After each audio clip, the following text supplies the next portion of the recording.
ಮುಖ್ಯಮಂತ್ರಿ ಡಿಕೆ ಶಿವಕುಮಾರ್ ನೇತೃತ್ವದ ರಾಜ್ಯ ಸಚಿವ ಸಂಪುಟವನ್ನು ವಿಸ್ತರಿಸಿದ್ದು 19 ಶಾಸಕರು ಸಚಿವರಾಗಿ ಇಂದು ಪ್ರಮಾಣ ವಚನ ಸ್ವೀಕರಿಸಿದರು. ಲೋಕಭವನದಲ್ಲಿಂದು ಆಯೋಜಿಸಿದ್ದ ಕಾರ್ಯಕ್ರಮದಲ್ಲಿ ರಾಜ್ಯಪಾಲ ತಾವರ್ಚಂದ್ ಗೆಹ್ಲೋಟ್ ಅವರು ನೂತನ ಸಚಿವರಿಗೆ ಪ್ರತಿಜ್ಞಾವಿಧಿ ಬೋಧಿಸಿದರು. ಈ ವೇಳೆ ಮುಖ್ಯಮಂತ್ರಿ ಡಿಕೆ ಶಿವಕುಮಾರ್, ಉಪಮುಖ್ಯಮಂತ್ರಿ ಡಾಕ್ಟರ್ ಜಿ ಪರಮೇಶ್ವರ್ ಸೇರಿದಂತೆ ಹಲವರು ಉಪಸ್ಥಿತರಿದ್ದರು.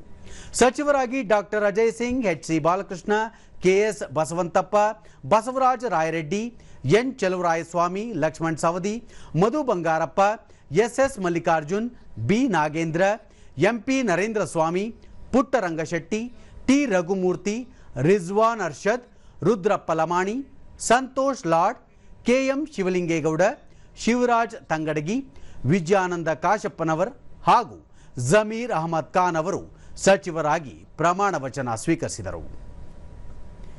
ಈ ಮುನ್ನ ಡಿಕೆ ಶಿವಕುಮಾರ್ ನೇತೃತ್ವದಲ್ಲಿ 14 ಸಚಿವರ ಸಂಪುಟ ಕಳೆದ ಜೂನ್ 3ರಂದು ರಚನೆಯಾಗಿತ್ತು. ಇದಾಗಿ 2 ತಿಂಗಳ ನಂತರ ಸಚಿವ ಸಂಪುಟ ವಿಸ್ತರಣೆಯಾಗಿದೆ. ಕಾನೂನಿನ ಮೂಲಕ ಸ್ಥಾಪಿತವಾದ ಯಾವುದೇ ವಿಷಯವನ್ನು ರಾಜ್ಯದ ಮಂತ್ರಿಯಾಗಿ ನನ್ನ ಕರ್ತವ್ಯಗಳ ಯುಕ್ತ ನಿರ್ವಹಣೆಗೆ ಸಂವಿಧಾನಾತ್ಮಕವಾಗಿ that I will uphold sovereignty and integrity of India